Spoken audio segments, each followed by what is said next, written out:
Hello, my friend. Today I will tell you about abstinence and its benefits or harm. If you watch this video until the end, you will answer many questions for yourself.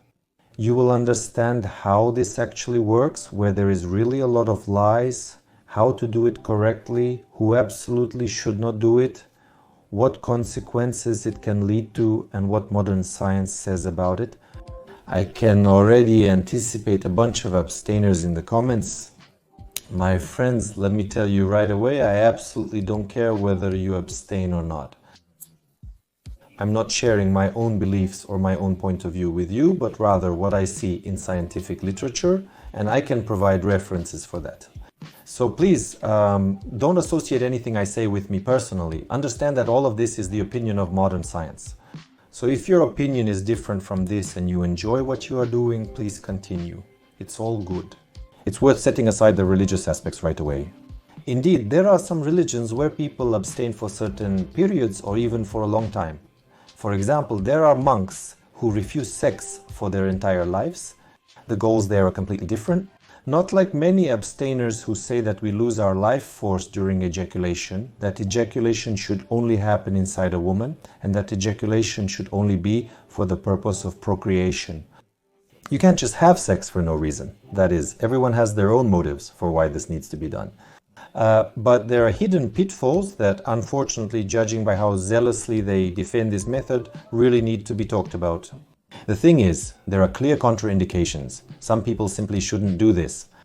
Usually, all the people who hold this opinion, that sex should only be for procreation, say that this way you'll have a good level of testosterone, a good level of serotonin and dopamine.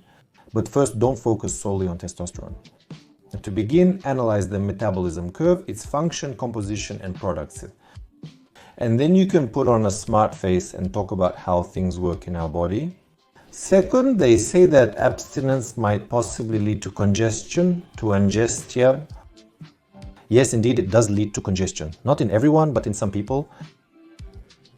Those encouraging abstinence don't mention this. Again, I'm neither for nor against abstinence, but when you talk about this method, you need to mention absolutely everything. They encourage you by saying that there is a phenomenon called nocturnal emission. This is ejaculation that happens at night or sometimes even during physical activity or due to emotional stress. By the way, I had one patient who ejaculated when he was squatting very hard and deeply. That is, he could do 2 or 3 sets and on the 3rd set he would have an orgasm. Yes, that happens. Emission, it's not just for no reason.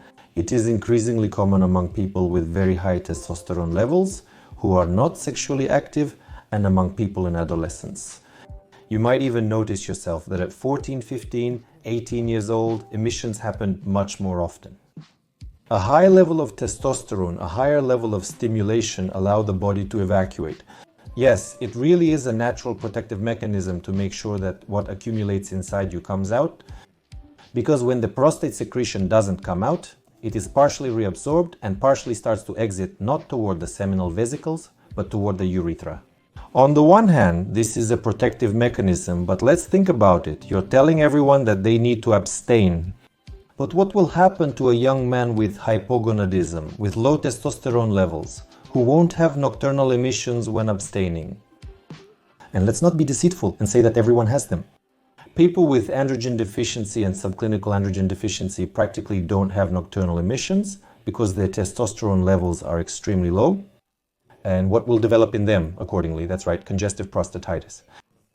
Let's move on. If a person happens to have had more than one episode of acute prostatitis in their life or an exacerbation of chronic prostatitis, well, there was some kind of infection, maybe E. coli got in, or Enterococcus, and he has already treated the exacerbation multiple times. His prostate gland is not very healthy. It is already partially replaced by connective tissue.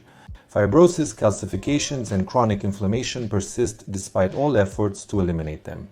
What will happen to a patient who has bacteria living in the prostatic fluid, in the pores of the prostate gland, in the ducts? And imagine when you have a regular sex life, you empty the gland once or twice a week, your secretion comes out together with the bacteria, and in this way you reduce the number of bacteria that are present in your ejaculate through the flora that in your case you can't get rid of on your own. Accordingly, in patients with chronic prostatitis, this will lead to an exacerbation. Let's move on. What about people who have prostate adenoma, in whom the process of evacuation from the prostate is already impaired on its own? For those who have a testosterone deficiency, this is not a disease, but rather a natural course of things. He is 50 years old and he has a large enough prostate gland. You tell him, let's abstain. This is a way to increase testosterone levels.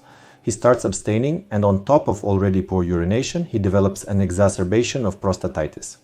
As a result, the patient may suddenly be unable to urinate one morning, requiring an ambulance. Best case, a urethral catheter will be inserted. Worst case, a tube through the abdomen will be necessary, as urination won't recover. With acute prostatitis, catheter insertion may not even be possible. For a long time, yes, you can insert it. You might say, but this doesn't happen to everyone, not to everyone. But then let's remove the pictures of lungs affected by cancer or stomatitis from cigarette packs, because not everyone gets that either. Many of my friends and acquaintances smoke, but none have cancer. However, we should still discuss the risks of smoking. That's exactly why I made this video. And if you're interested in what the benefits of abstaining are, give this a like and we'll keep going. And I can give you an example from a study. I'll definitely leave a link to it in the description under this video, because the guys who argued with me often referred to it. A study that says that on the 7th day after abstinence, our testosterone levels increase. The study was retracted because after review, they found no evidence or proof to support the claim. Here's the link. You'll see that not all studies are so clear-cut. And if you see something, you shouldn't blindly believe it right away, because there will always be opposing points of view. But I'm not saying that it doesn't work. The level of testosterone really does increase. There was a study, I don't remember the year, but it was a very, very long time ago, when it was still impossible to fully check testosterone levels in the lab. One of the researchers grew a beard, cut the hair, and measured its length. And he observed what was the growth like, the speed of beard growth, the speed of hair growth during abstinence. And indeed, beard growth was more active when he was abstaining. But you need to understand one simple thing, that many studies say the following. That in the long run, if you have certain predispositions, especially to the development of a number of problems, and there are biochemical changes, hormonal changes, there are structural and functional changes in the prostate gland, abstinence can harm you. If you are absolutely healthy and you really like it, you want to try it and you actually feel better, then by all means go ahead and do it. I'm absolutely not against it.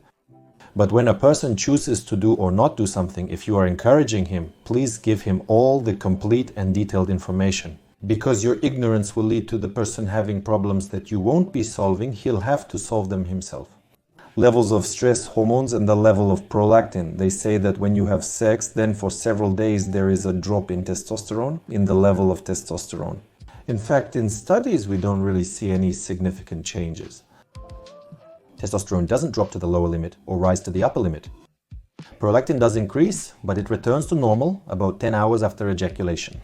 The most important thing you need to understand is that most of the research that tries to convince us that masturbation, ejaculation, or regular sexual activity is worse than abstinence is often based on questionable foundations.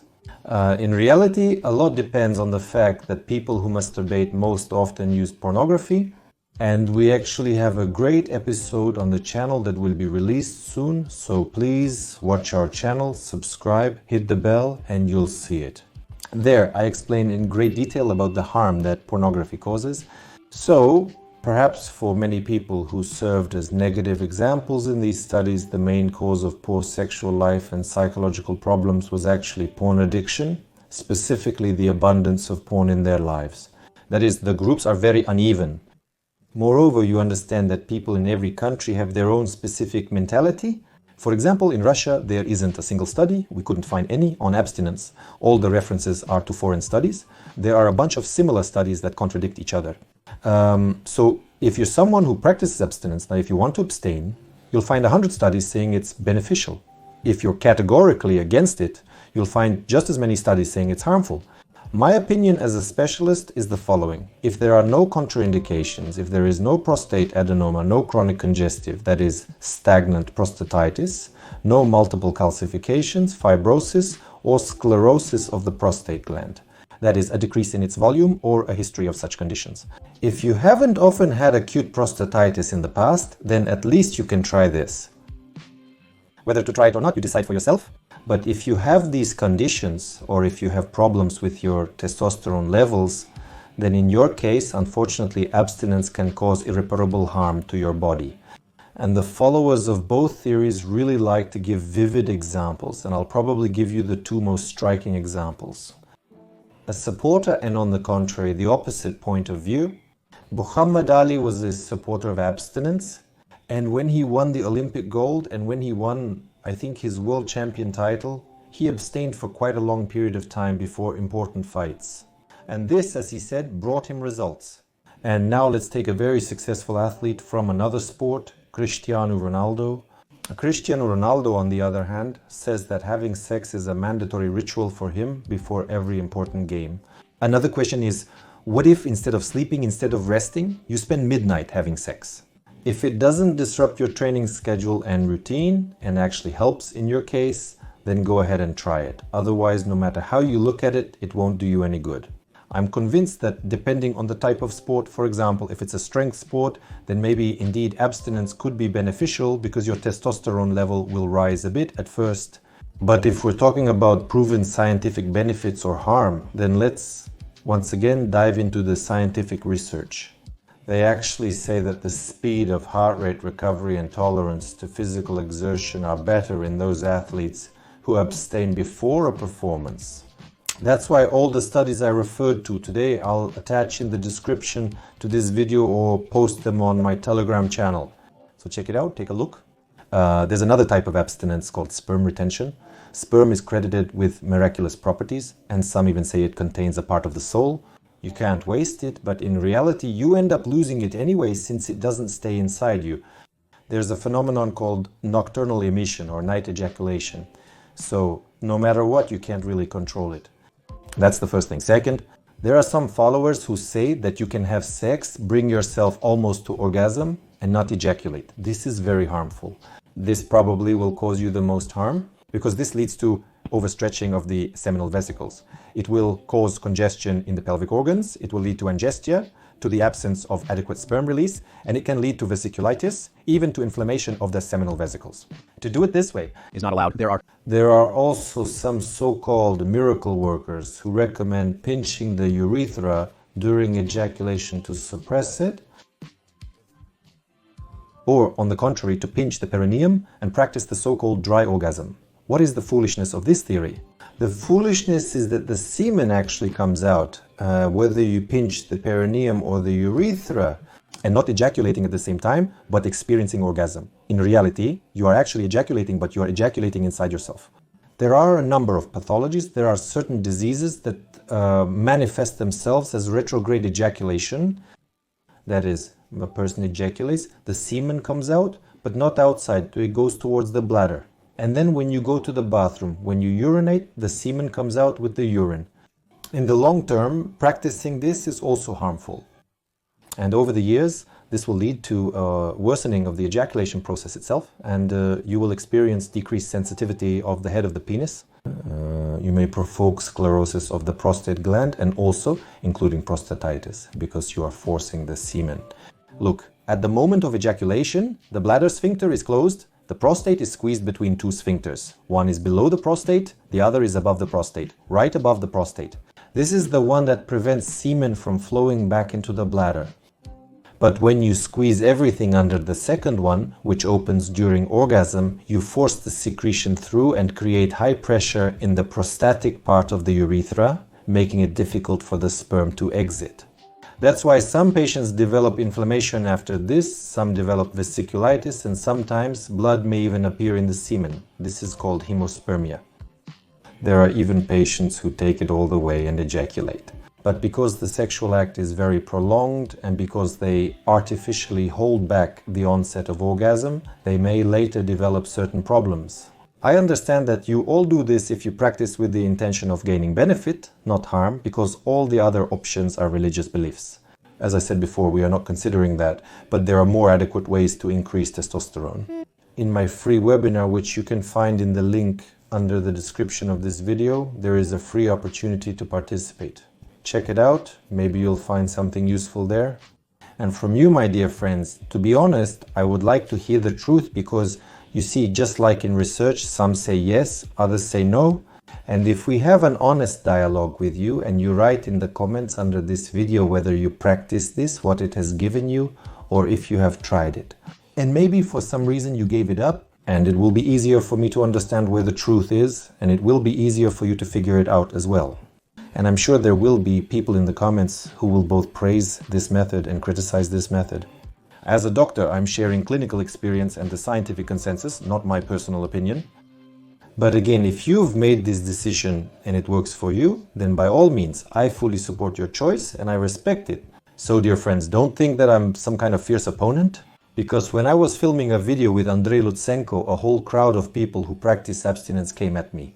People even wrote to me saying that I was paid to say that abstinence is bad. I didn't say it was bad, I just don't like how people discuss it in a very one-sided manner. So friends, be honest if you're trying to persuade someone. And if you just didn't know about some of the things I mentioned in the video today, then please now share this useful knowledge. Thank you for watching this episode until the end. Stay with us, subscribe to the channel, because a very interesting episode about energy will be released on the channel soon.